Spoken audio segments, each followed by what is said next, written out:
নমস্কাৰ সবলৈ আৰম্ভ কৰিছে আছামিজ ট্ৰেণ্ডিং আজি 14 আগষ্ট আৰু আজি ৰাতিপুৱাৰ কেইবাটাও গুৰুত্বপূৰ্ণ খবৰ আহি পৰিছে আৰু এনেধৰণৰ খবৰসমূহ নিতৌ চাবলৈ চেনেলটো ছাবস্ক্ৰাইব কৰি ভিডিঅ'টোত এটা লাইক কৰি দিব। আন এটা ব্ৰেকিং নিউজ আহি পৰিছে। কেৱল ধৰ্মৰ ভিত্তিত আইন হাতত তুলি দেশৰ মুছলমানক অন্যায় কৰা হৈছে। অসমত মিয়াক উচ্ছেদ অভিযান চলি থকাৰ মাজতে সৰব হৈ পৰিছে আছাদুদ্দিন ওৱেইচি। মুছলমানৰ বিৰুদ্ধে সমগ্ৰ দেশজুৰি চলোৱা হৈছে অত্যাচাৰ। দৰগাহত সোমাই মুছলমানৰ ধৰ্মীয় আস্থাত আঘাত সনাৰ চেষ্টা। অসমৰ পৰা উত্তৰ প্ৰদেশলৈ সকলোতে মুছলমানক টাৰ্গেট কৰা হৈছে। অসম উত্তৰ প্ৰদেশত মুছলমানৰ বিৰুদ্ধে হোৱা একশ্যনক লৈ সৰব আছাদুদ্দিন ওৱেইচি। মুছলমানৰ ঐতিহাসিক ধৰ্মীয় স্থলত আক্ৰমণ কৰাত বিজেপিয়ে মুকলি সমৰ্থন জনাইছে। আইন হাতত তুলি মুছলমানৰ ওপৰত অত্যাচাৰ কৰা হৈছে। দৰগাহ কবৰস্থানত সোমাই মুছলমানৰ ধৰ্মীয় অনুভূতিত আঘাত সনা হৈছে সমগ্ৰ ভাৰতত। ধৰ্ম চাই ভাৰতৰ আইন হাতত তুলি অন্যায় কৰা হৈছে। 1992ৰ দৰে পৰিস্থিতি পুনৰ ঘূৰাই আনিব বিচাৰিছে নেকি বিজেপিয়ে? আৰক্ষীৰ সন্মুখতেই মুছলমানৰ ধৰ্মীয় স্থলত আক্ৰমণ কৰা হৈছে।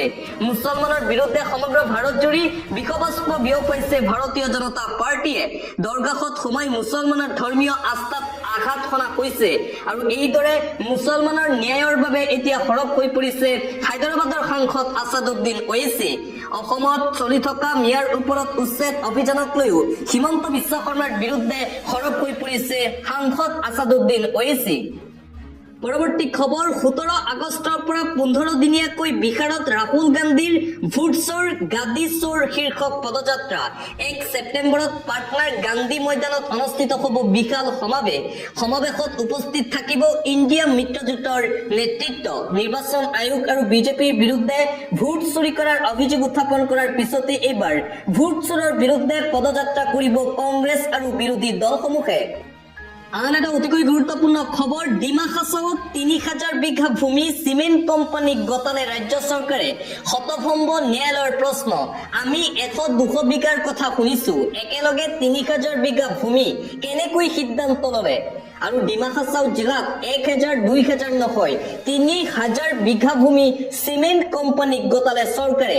আৰু এই কাণ্ডৰ পিছতে এতিয়া চৰকাৰৰ বিৰুদ্ধে সৰব হৈ পৰিছে ন্যায়ালয়।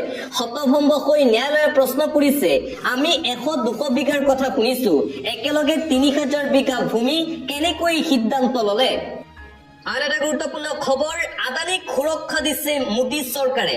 আমেৰিকাৰ চাঞ্চল্যকৰ অভিযোগ। পুনৰবাৰ আদানী আৰু মোদীৰ সম্পৰ্ক ফাদিল হৈছে। আমেৰিকাৰ ফালৰ পৰা কেতবোৰ গুৰুতৰ অভিযোগ উত্থাপন কৰা হৈছে। জনাই আছো এটা গুৰুত্বপূৰ্ণ খবৰ। আমেৰিকাৰ উৎকোচ আৰু প্ৰবঞ্চনাৰ গোচৰত অভিযুক্ত আদানীক সুৰক্ষা দিছে নেকি মোদী চৰকাৰে? আদানীৰ উৎকোচ গোচৰৰ সন্দৰ্ভত ভাৰত চৰকাৰৰ বিৰুদ্ধে চাঞ্চল্যকৰ অভিযোগ আমেৰিকা যুক্তৰাষ্ট্ৰৰ। গৌতম আদানীলৈ চমন দিবলৈ আমেৰিকাৰ ছিকিউৰিটিজ এণ্ড এক্সচেঞ্জ কমিছনে যোগাযোগ কৰিছিল ভাৰতৰ আইন প্ৰক্ৰিয়াক। ভাৰতৰ আইন মন্ত্ৰালয়ৰ যোগে উৎকোচ গোচৰত গৌতম আদানীলৈ চমন জাৰি কৰিছিল আমেৰিকাৰ সংস্থাটোৱে। কিন্তু আমেৰিকাৰ ছিকিউৰিটিজ এণ্ড এক্সচেঞ্জ কমিছনৰ অনুৰোধৰ পাছতো আদানীক চমন জাৰি নকৰিলে ভাৰতৰ আইন মন্ত্ৰালয়ে। আৰু তাৰ পিছতে এতিয়া সৰব হৈ পৰিছে আমেৰিকা যুক্তৰাষ্ট্ৰ। আদানীক সুৰক্ষা দিছে নেকি প্ৰধানমন্ত্ৰী নৰেন্দ্ৰ মোদী আৰু বিজেপি চৰকাৰে? এই প্ৰশ্ন এই মুহূৰ্তত উত্থাপন কৰা হৈছে।